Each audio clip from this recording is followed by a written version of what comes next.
ஆன்மீகத்தை பற்றி பேசுபவர் அற்புதமானவராக இருக்க வேண்டும், கேட்பவரும் அப்படியே இருக்க வேண்டும். இருவரும் சிறப்பான அசாதாரணமானவர்களாக இருக்கும்போது மட்டுமே மிக சிறந்த ஆன்மீக வளர்ச்சி ஏற்படுகிறது. இல்லாவிட்டால் ஏற்படாது.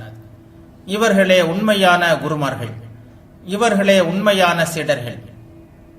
இவர்களோடு ஒப்பிடும்போது மற்றவர்கள் ஆன்மீகத்தோடு விளையாடுகிறார்கள், தங்கள் அறிவாற்றலுக்கு பயிற்சி கொடுக்கிறார்கள், தங்கள் ஆர்வத்தை சிறிது தீர்த்துக் கொள்கிறார்கள். ஆனால் உண்மையில் இன்னும் வெள்ளி விளிம்பில் நின்று கொண்டிருக்கிறார்கள் என்றுதான் சொல்ல வேண்டும். இதற்கு சிறிது பலன் உண்டு, எல்லாம் நாளடைவில் வந்து சேரும். வயல் தயாரானதும் விதை வந்து சேர்ந்தேயாக வேண்டும் என்பது இயற்கையின் அறிய உண்ணா நியதியாகும். அதுபோல் ஒருவனுக்கு ஆன்மீகம் தேவை என்று வரும்போது அதற்கான ஆன்மீக ஆற்றலை அளிப்பவர் வந்தே தீர வேண்டும். தேடிக்கொண்டிருக்கும் பாவி தேடிக்கொண்டிருக்கும் இரட்சகரை சந்திக்கிறான். ஆன்மீகத்தை தேடும் ஆன்மாவின் ஈர்ப்பு சக்தி முதிர்ந்து நிறைந்திருக்கும் போது அந்த ஈர்ப்பின் வசப்பட்டு அருள் புரியும் சக்தி வந்தேயாக வேண்டும். ஆனால் வழியில் பேராபத்துக்கள் பல உள்ளன.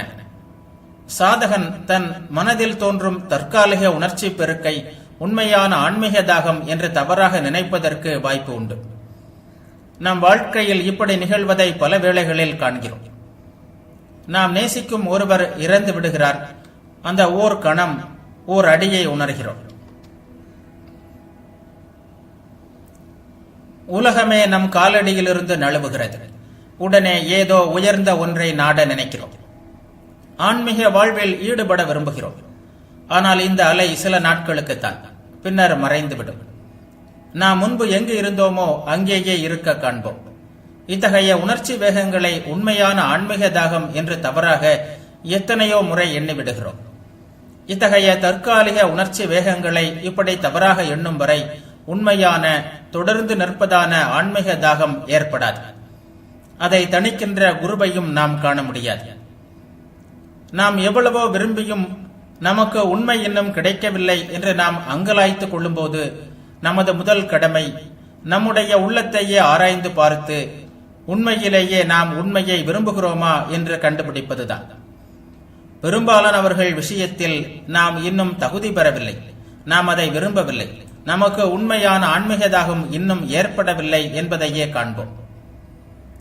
குரு விஷயத்தில் வேறு பிரச்சனைகளும் உள்ளன. எத்தனையோ பேர் தாங்கள் அறியாமையில் உழன்று கொண்டிருந்தும் செருக்கின் காரணமாக தங்களுக்கு எல்லாம் தெரியும் என்று நினைக்கிறார்கள். அத்துடன் நிற்பதில்லை, மற்றவர்களுக்கும் வழிகாட்ட விரும்புகிறார்கள். இறுதியில் குருடன் குருடனுக்கு வழிகாட்டுவது போல் இருவரும் குழியில் விழுகிறார்கள். இத்தகையோர் உலகில் ஏராளம் ஏராளம். குருவாக இருக்கவே எல்லோரும் விரும்புகிறார்கள். ஒவ்வொரு பிச்சைக்காரனும் கோடி ரூபாய் நன்கொடை கொடுக்க விரும்புகிறார். இவர்கள் எவ்வளவு ஏளனத்திற்கு உரியவர்களோ அவ்வளவு ஏளனத்திற்கு உரியவர்களே இந்த குருமார்கள்.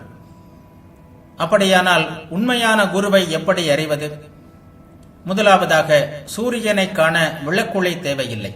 சூரியனை பார்க்க நாம் மெழுகுவர்த்தி ஏற்றுவதில்லை. சூரியன் உதயமாகும் போது அதை இயல்பாக நாம் உணர்ந்து கொள்கிறோம். அதுபோல் குரு என்பவர் வரும்போது அவர் உண்மையானவர் என்பதை மனம் தானாக உணர்ந்து கொள்கிறது. உண்மை தன் சொந்த ஆதாரங்களின் மீதே நிற்கிறது. உண்மைக்கு வேறு சான்றுகள் தேவையில்லை. அது சுய ஒளி கொண்டது. அது நமது இயல்பின் அடையாளம் வரை ஊடுருவி செல்கிறது. பிரபஞ்சம் முழுவதும் எழுந்து நின்று இது உண்மை என்பதை பறைசாற்றுகிறது.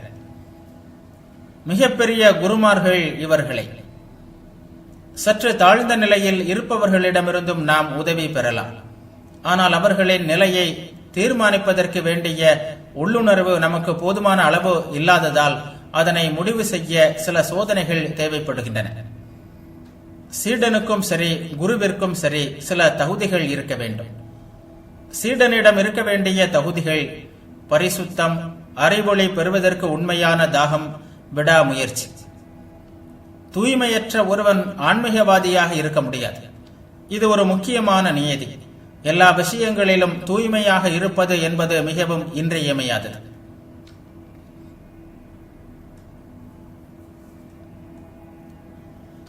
அடுத்த தகுதி அறைமொழி பெறுவதற்கு உண்மையான தாகம். ஆனால் அது யாருக்கு தேவை? இதுதான் கேள்வி. நாம் வேண்டுவதை அடைகிறோம் என்பது மிக மிக பழமையான ஒரு நியதி. யாருக்கு தேவையோ அவனுக்கு கிடைக்கும். ஆன்மீகத்தை நாடுவது என்பது மிக கடினமான காரியம். பொதுவாக நாம் நினைப்பது போல் அவ்வளவு சுலபமானது அல்ல ஆன்மீகம். ஆன்மீகம் என்பது சொற்பொழிவுகளை கேட்பதிலோ நூல்களை படிப்பதிலோ இல்லை என்பதை நாம் எப்போதும் மறந்து விடுகிறோம். ஆன்மீகம் என்பது தொடர்ந்த போராட்டம். வெற்றி கிடைக்கும் வரை, நமது சொந்த இயல்பை நாம் பற்றும் வரை தொடர்ந்து போராடுவது. அது ஒரு நாள் 2 நாள் போராட்டமோ, பல வருடம் அல்லது பல பிறவி போராட்டமோ அல்ல. அது நூற்றுக்கணக்கான பிறவிகள் கூட நீடிக்கலாம். அதற்கு நீங்கள் தயாராக இருக்க வேண்டும்.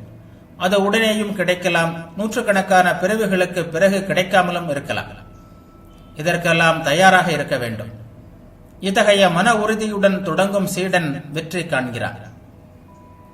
குரு விஷயத்தில் அவர் சாஸ்திரங்களின் உட்கருத்தை அறிந்திருக்கிறாரா என்பதை முதலில் பார்க்க வேண்டும்.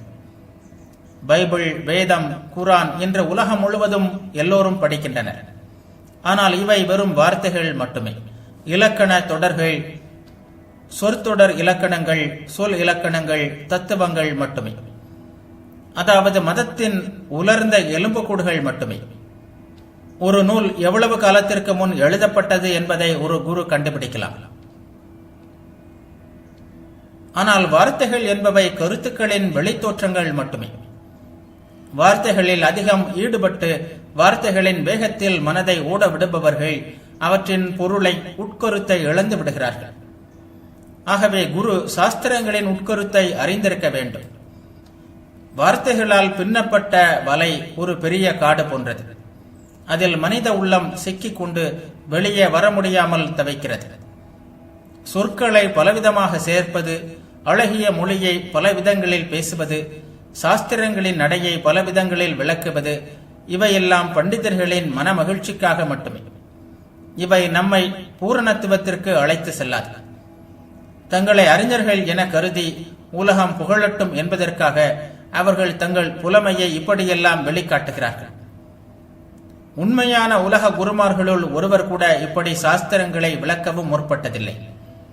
சிதைத்து திரித்து பொருள் கூறவும் இல்லை.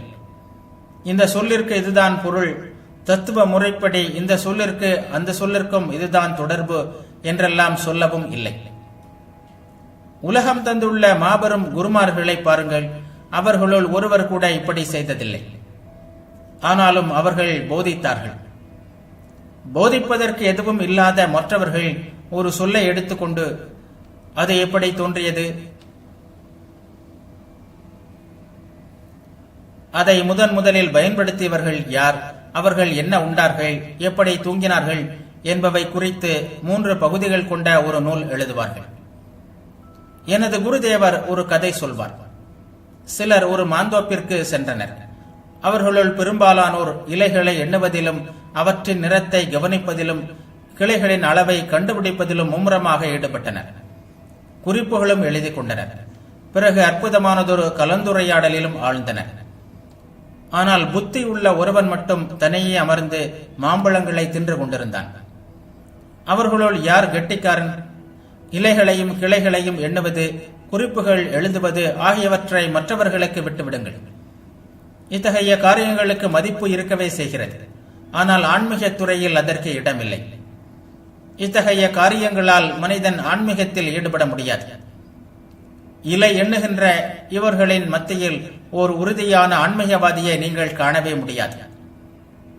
ஆன்மீகம்தான் மனிதனின் மிக உயர்ந்த லட்சியம், மிக உயர்ந்த பெருமை, மிக எளிதானதும் அதுவே. அதற்கு இலை எண்ணுதல் தேவையில்லை.